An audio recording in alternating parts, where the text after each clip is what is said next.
So, welcome back for another video, another loan app review na naman po ang pag-uusapan natin dito. Recently po, nag-share po ako sa inyo ng mga loan app list po na mga nawawala po sa Play Store. Then, isa po ito sa nawawala sa Play Store. And then, ngayon nga po is nakabalik na siya. So, ang tinutukoy ko po dito ay si Benny Loan App. So, alam ko, very familiar kayo dito kay Benny. Controversial din talaga naman itong Benny Loan App na ito. And then, aware tayo dyan. So, ngayon nga po, nung nagbabalik siya sa Play Store, so, silipin natin, no? So, nakalagay po dito, Benny Online Easy Loan App. So, under po siya kay Smartco Limited, no? So, anyways, hindi ganito yung logo ni Benny noon. So, nagbago siya ng logo. I don't know kung nagbago na talaga siya ng tuluyan. Nagbago pa talaga siya for a better din. Kasi alam naman natin si Benny, kung sana nga, no, nagbago rin siya for a better din. So, anyways, no, nakalagay dito under siya ni Smartco Limited. Nakalagay po dito sa description na ng Benny po ay binuo po ng Wing of Integrity Lending Corporation. Nakarehistro po siya sa SEC. So, under po siya ni Wing of Integrity Lending Corporation. So, parang MM lang po nila itong Smartco Limited na under daw siya. Kasi nga po, diba, nagbago nga siya. And then, yun nga, may mga issue kasi si Benny ngayon. So, anyways, dahil na-intriga talaga ako dito kay Benny, no? Dahil nga, recently nga po, na-review ko siya. And then, yun nga, maraming mga talagang issue dito si Benny. So, titingnan natin, malayo naman, nagbago siya. So, sisilipin natin yung kanyang loan application process, magkano yung kanyang interest rate. Okay ba siya? Recommended ba siya? Nagbago ba talaga siya? So, titingnan natin yan. So, para makita po natin yan, i-install po natin yung app. Open po natin yung app. And then, meron po siyang notice agad. Actually, ito yung mga permission settings nila na pinapapermit nila sa atin to para makapag-proceed tayo sa app.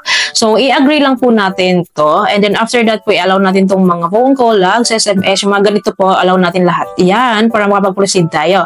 So, next thing po is the welcome dashboard po ni Benny po. So, meron siyang loan amount up to 12,000 pesos daw. So, yung loan term siya po is 90 days daw and 180 days. Click natin tong instantly apply agad, no? Wala tayong patong-pick-to-pick dito. Apply agad. So, we need to enter our mobile phone number as usual. And then, magsisend po sila ng ating verification code and then, i-enter din natin yan and then, i-agree lang natin itong privacy policy niya and then, continue tayo. So, here po, we need to create a password. So, click ulit natin itong privacy policy and then, continue tayo. And then, ito na po yung application process niya. So, sa first step po is the identity information. So, nahingi sila ng ating ID type, birthday, gender. So, anyways, ito nga po yung mga ID na hinihingi or nire-required po ni Benny, no? You need passport, SIM, driver's license, SSS ID, postal ID, voters ID, and OWA ID. So, sadly po, wala siyang ibang mga ID like PhilHealth ID or mga national ID. Wala siyang ganun. So, ito lang po yung mga nire-require niya na ID. Proceed tayo. So, we need to fill up again our personal information, our marital status, education, addresses, email, second phone number daw. So, nagre-require sila din social account. Social account po na nangihingi po sila ng Facebook, Viber, WhatsApp, Skype. So, pipili lang tayo kung saan dyan. So, I think the safest po is si Viber, no? Kasi phone number lang to. So, ayun, ayokong ibibigay talaga yung mga Facebook account na yan. Kasi syempre, kasi di ba private account natin yan, ano? So, anyways, no, after that po is the work information naman natin. So, nagre-require sila ng company name, pay period, salary, company phone, company address. Next tayo. After this po is the contact information naman. Dito po sa contact information, nanghihingi po sila ng at least 3. Sa pang 4th po kasi and pang 5th po is optional na lang. Of course, dahil optional yan, hindi natin yan fill upan. So, 3 character reference lang po or contact information lang po yung hinihingi nila. Next step po is the facial recognition. So, of course, selfie lang tayo dito. After po ng facial recognition is the ID picture po. So, pipicturean po natin yung ID po na binigay natin. And then po, after this, next tayo. So, nakalagay po dito product list.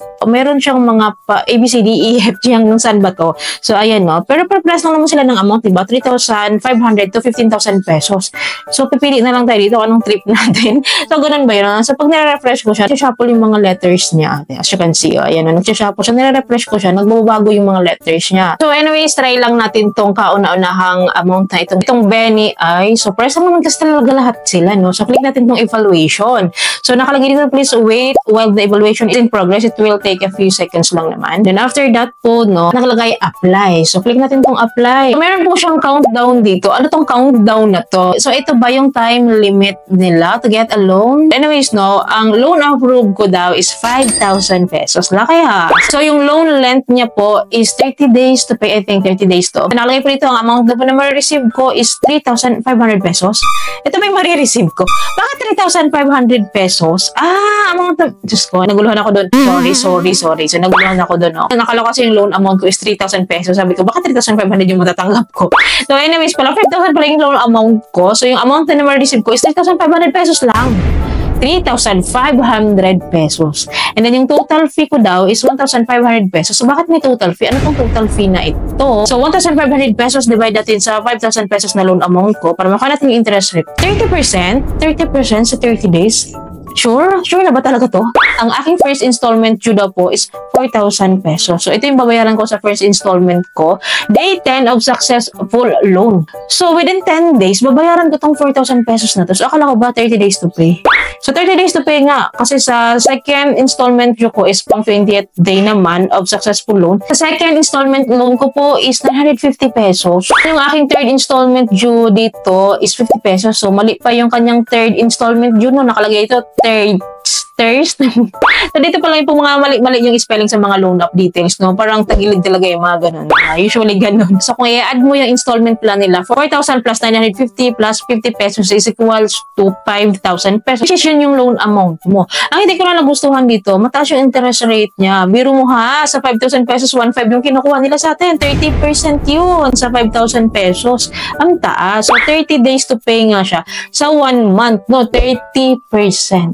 So, go ka ba dito kapag ganito? Hindi siya buong matatanggap. Ako na nagsasabi sa inyo, nakalagay na agad-agad ha. Nakalagay agad-agad. Sa 5,000 pesos, 3,500 pesos lang po yung ibibigay or marireceive natin. Kung gusto niyo yung ganito, and then kung nangangailangan kayo, wala naman akong magagawa doon. At least nakita nyo sa mga wala pang mga Benny loan up dito. At least nakita nyo yung process ng pag-a-apply. Nakita nyo yung interest rate, and nasa sa inyo na yun. Kung gusto nyo pa rin siyang i-try. But for me, it's not recommendable kasi hindi talaga ako nagre-recommend kapag ganitong mataas yung interest. Pero nga, sinishare ko lang sa inyo, hindi naman ibig sabihin na nag-share ako ng info regarding sa kautangan na ganito, no, is mangutang na kayo. Nare-recommend ko palagi yung magaan lang na pagbabayad, lang yung ating interest rate. Lagi kong nare-recommend, of course, legit dapat yung up. And then, walang mga harassment. So, clearly po, bago lang talaga si Benny ng kanyang logo, loan up. Bago ang kanyang itsura, pero Benny is Benny pa din. Siya pa din yun. Siya pa din yung noon na Benny. At least nasilip natin siya, ay nalaman natin na ganun pa rin naman. Ganito rin naman dati yung itsura ng kanyang application process, ganito din. So ngayon, ganito pa din siya. As you can see naman din sa kanyang reviews, diba, sa Play Store. So ayan, ang baba pa lang ito. Ibig sabihin talagang bagong-bago pa lang siya. Kauusbong niya ulit.